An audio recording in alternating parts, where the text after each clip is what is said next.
Working principle of DC motor. Working principle of DC motor is very simple. We can see that when the current conductor is placed in magnetic field, it experiences some force in particularly direction.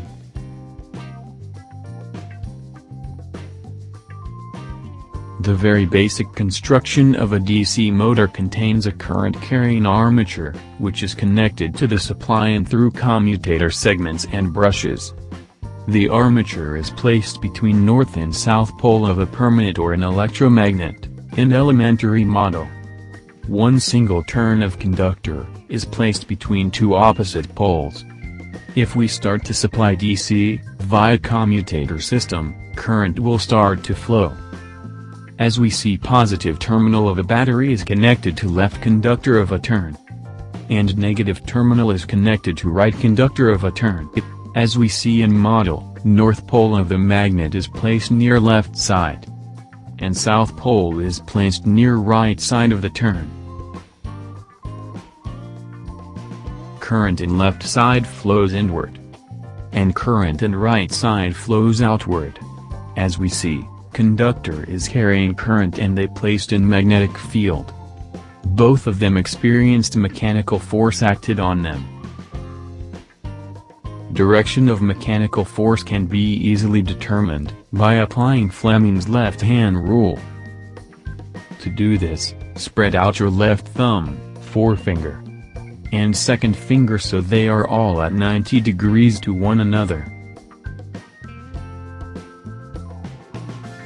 With that, if the forefinger is aligned along direction of magnetic field, from north pole to the south pole, and second finger is aligned along direction of the current and left side conductor, then thumb indicates direction of mechanical force.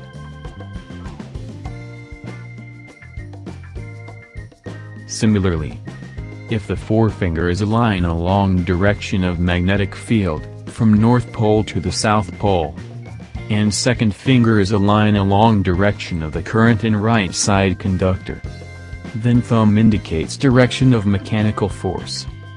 Due to this upward and downward forces on the turn, one torque is produced when turn rotates on clockwise direction as shown.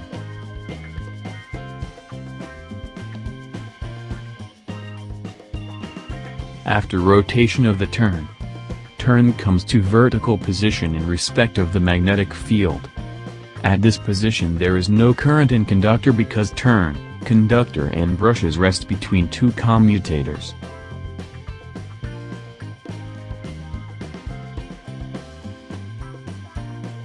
Hence, there is no force acting on conductor, by due to moment of inertia, turn continue to rotates and comes horizontal again.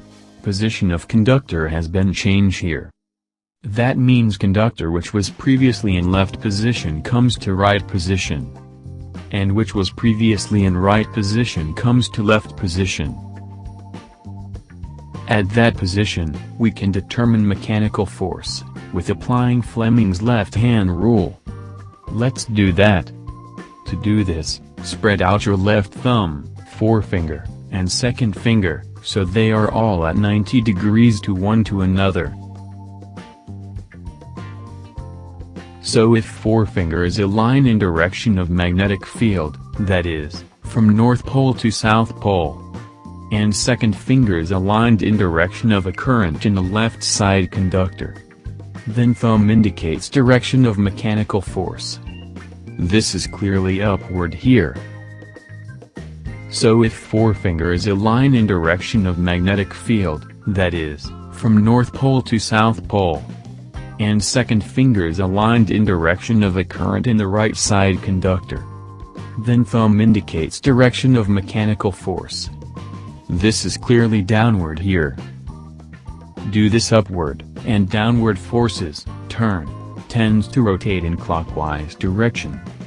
From that explanation we can come to conclusion that, here in this model we can see that, whichever conductor comes near south pole, experience upward mechanical force, and near north pole, downward mechanical force. and do this continuously forces mechanical turn rotate, even if battery is not connected.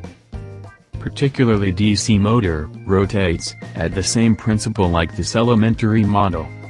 Instead of single turn in DC motor we have mountain turns on major coil. And instead of 2 poles there is number of poles installed. I hope that you like it. Please subscribe, like, and leave comment.